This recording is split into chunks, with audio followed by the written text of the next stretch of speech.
As for sickness and health, these are attributes of temperament and humors. وَذَلِكَ مِنْ أَوْصَافِ الْبَدَنِ لَا مِنْ أَوْصَافِ الْقَلْبِ. It's the influence, because we believe in a hylomorphic body. We actually believe that the body and the soul, we're not Cartesian. We don't believe in this separation of the ghost in the machine. We actually believe that there is a profound relationship, which is why our worship is in the body. This is why we believe in the bodily resurrection. So the body is very important to us, and taking care of the body is important to us. And the body will affect the soul, and the soul in turn also will affect the body. So these are important points about that. And this is why traditionally the ulama were also doctors. They studied the humors, they understood people, they studied psychology. It was very important for them to understand the nature. Much of the sickness that we see today, the depression that people have, is because they're too connected to all these machines all the time, and which are having a negative effect on people. And because don't forget, those are radiation, there's vibrations coming out, they're affecting the brain, and the brain synchronizes with them. And then people don't go out in nature anymore. They don't look at nature, they don't experience nature, they don't breathe properly, they don't exercise. All of these things have an effect on us. And so a lot of people are actually very depressed simply because they're not taking care of their bodies. There's a lot of people sick for that reason. And that's why it's very important in our tradition to take care of the body. And health problems are increasing. People are being diagnosed with more and more illnesses every year. And it's interesting that people are getting sick from eating. And Allah subhanahu wa ta'ala created food so that we can get nutrients out of it, so it can improve our health, so it can give us energy. So how can it be that something that Allah subhanahu wa ta'ala put on earth to improve our health is actually damaging our health? The Prophet ﷺ said, "Inna li jasadika alayka haqqa." Your body has a right over you. Now the amazing thing is, this is an age of miracles and wonders, and one of the fascinating things of this time is they have determined exactly what the haqq of your body is. Exactly what it is, down to the calories that you actually need to consume every day, right? And if you look at the amount of calories that you need to consume, you'll see that it's pretty much coherent with the sunnah of the Prophet ﷺ. Most people eat about 3 times to 4 times more than they actually need as fuel to burn energy. In Surah Al-A'raf in the Quran, verse number 31, Allah subhanahu wa ta'ala in the middle of the verse says, وَكُلُوا وَاشْرَبُوا وَلَا تُسْرِفُوا إِنَّهُ لَا يُحِبُّ الْمُسْرِفِينَ. And eat and drink and do not go in excess. Verily, Allah does not love those who excess, overdo it. Imam Ibn al-Qayyim rahimahullah, he comments about this verse, and he says all of a person's health, good health, are in these few divine words. So that means then, perhaps the first problem is how much we're eating. Allah subhanahu wa ta'ala did not design our bodies to consume all the kinds of food and the amounts of food that we're consuming right now. For example, biologically, you only need to eat meat once a week. Your body does not need meat more than once a week. And I believe in eating as pure food as possible. I think Muslims should be semi-vegetarian, because I think the Prophet ﷺ actually did not eat a lot of meat. During the Khilafah of Umar radiallahu anhu, he forbade meat to be eaten 2 days in a row. But we eat meat every single day of the week, and sometimes more than once a day. And we're offended if there's no meat at the table. So what happens? We were not designed to consume so much meat. And the result of this overconsumption, we get all kinds of illnesses. We know that food was brought from Persia that was sweet. It was like baklava. And Umar said, when he was given it, he said, أَكُلُّ الْمُسْلِمِينَ يَأْكُلُونَ هَذَا? Do all the Muslims eat this? And they said, no, only the rich eat it. And he said, إِذِنْ لَا أُرِيدُهُ حَتَّى يَأْكُلَهَا عَامَّةُ الْمُسْلِمِينَ. Then I don't want to eat it until all the Muslims are eating it.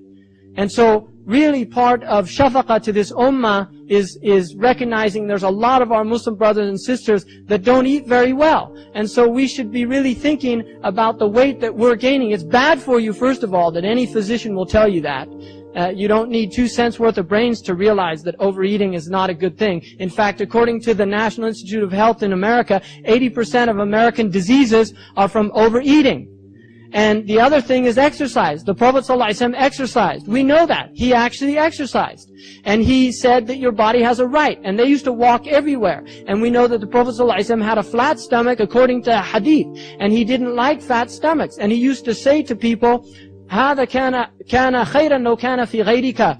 This thing that you're carrying around, this extra weight, would look a lot better on somebody else. In other words, that fat that you've got would look better on a skinny person that needs to gain some weight. And Umar, in the Muwatta of Imam Malik, there's 2 hadiths about meat. And both of them are warnings about meat. One of them says, إِيَّاكُمْ وَاللَّحْمِ فَإِنَّ لَهُ الضَّرَاوَةَ كَالضَّرَاوَةِ الْخَمَرِ. Beware of meat because it has the addiction like the addiction of wine. And I recommend for people to read 2 books if they really want to understand this stuff, because it's totally coherent with the Sunnah. One of them is called Diet for a New America by John Robbins, which is an analysis of the meat industry and the wretched things that they do to animals, because we are against the mistreatment of animals. We have to have humane treatment of animals.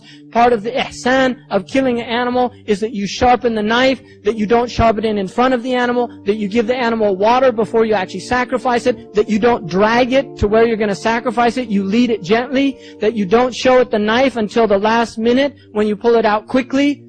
I mean, those are all part of our sunnah that you'll find in the books of fiqh. And now if you go look how they treat animals, it's wretched. And you're eating, that meat that you're eating has part of that reality invested in it. Really.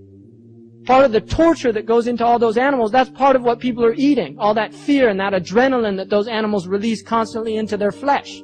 That's part of what the people are eating. And that's why everybody's in this state of fear and anxiety.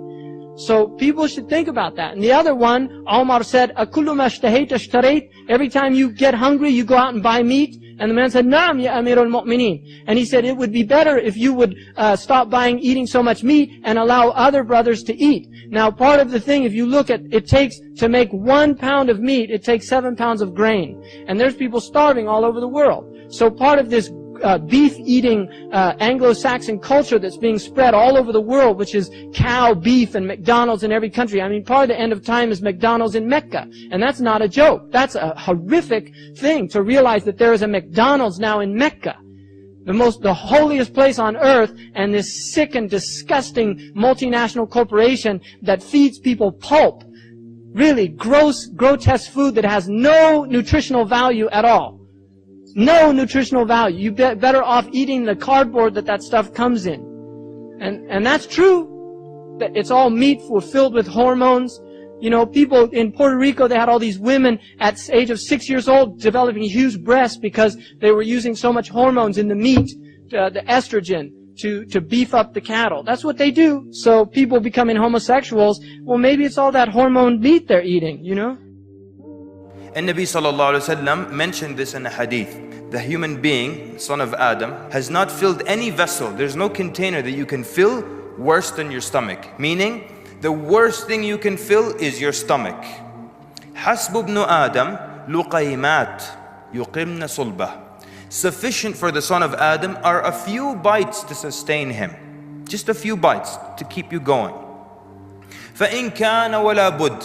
If there's no other way and you have to, then فثلث لطعامه وثلث لشرابه وثلث. So then a third for your food, then a third for your drink, and then a third for the air. So the hadith is mentioning this as the maximum that you can do. The maximum you can do. We mention it as if it's the minimum. Yeah, just start with that. No, that's the end. If you have to, there's no other way. Is that how much we consume now? Is that how we eat? How many of us today eat just a few bites to keep us going? Basically, you eat to remain alive. You eat to live. But what happens? We live to eat. All we talk about is cuisine and watch cooking shows and watch eating shows and eating competitions, just about eating, eating, eating. And this is not how much we were intended to consume. It's too much. And so as a result of that, all kinds of illnesses arise. We're supposed to consume just a little bit to contain us. But we eat so much, and if there is just a little bit of air left in our stomach, we become uncomfortable. And we search everywhere for a grape, a banana, something to fill that little gap with. We get ill because we overdo the amounts of food that we eat. You know, now there is an increase in people that are being diagnosed with type 2 diabetes. And it tells you that 1 out of every 3 children will be diagnosed with type 2 diabetes. How do you get type 2 diabetes? Type 1, we all know it. Type 1, where basically your immune system destroys the beta cells. These are the cells in your pancreas that create insulin, produce insulin. Type 1 diabetes, your body destroys these cells. In type 2, these cells are overworked and fatigued, and that's why they die off. Beta cells that create insulin. So basically, when you consume any amount of food, glucose goes into your bloodstream. That's the energy from this food in the form of glucose. It goes into your bloodstream. Once glucose is in your bloodstream, now it needs to leave the bloodstream and go into your muscles, to the muscle tissue. But it can't do that without insulin. So the minute there's glucose in your bloodstream, the pancreas basically starts to produce insulin. Insulin allows glucose to pass from your bloodstream into the muscles, so it's stored there for energy. So then these beta cells that produce the insulin in the pancreas, they start to die off because they're overworked and they're fatigued. What causes them to be overworked and fatigued? How many times and how often is glucose just running through our veins? Constantly, almost all the time. So how much sugar are we consuming? Allah Azza wa Jal, did He design our pancreas to consume and to handle so much sugar?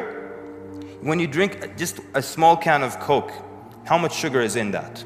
39 grams. Okay, first of all, in America at least, we don't use grams. So why is the sugar mentioned in grams? Because people don't understand grams, so they don't know how much is in there. 39 grams in this small can of Coke, that is about 7.5 teaspoons of sugar. And if I put that much in a glass of water, if I just put 2-3 teaspoons of sugar in a glass of water, would you drink it? It's too much. If I put 7.5, would you drink it? You know when you go and get the big gulp, it's full of Pepsi or what have you, and you consume it throughout the day, that has like the equivalent of 100 packets of sugar. Imagine you tear up 100 packets of sugar and you fill that big gulp. Would you do that? Would you consume that? But we drink, sometimes we replace water with Coke and things like that. Too much sugar. Our bodies were not designed for that. So perhaps then, that's the first half of the problem. We're eating far too much. We're eating far beyond what we need. And this is causing damage to our body. That's why. Allah designed it to not cause us harm. It's supposed to do good for us, but it's doing bad because we're overdoing the amounts. Allah Azza wa Jal did not design our bodies to handle that much. The second possible part of the problem is what we're eating and the problems in what we eat. Either what we're eating is straight up harmful or it's just useless. The truth is, there are 2 golden rules here, right? Number 1, if anything, any food, if a man put their hand into it, it's bad. Just that's the general rule. Whatever people, human beings have meddled with, it's bad. In some way or another, or in the long term. The other thing is that nobody cares about you. Nobody. Not the government, not the Food and Drug Administration, not the medical industry. Nobody cares about you. The only one who cares about you is you, yourself. That's the only one who cares. So you have to watch out for these things. They're not going to warn you. With cattle, we have problems with estrogen. So they give them this female hormone, estrogen, and so the cows gain weight and their meat is tender and soft. But what is the problem with estrogen? Nothing destroys it. If you boil the meat, broil the meat, fry the meat, cook the meat, whatever you do with it, it still remains in the meat. If you milk a cow that's been given estrogen, the estrogen is in the milk. If you make yogurt from that milk, it's in the yogurt. If you make cheese from that milk, it's in the cheese.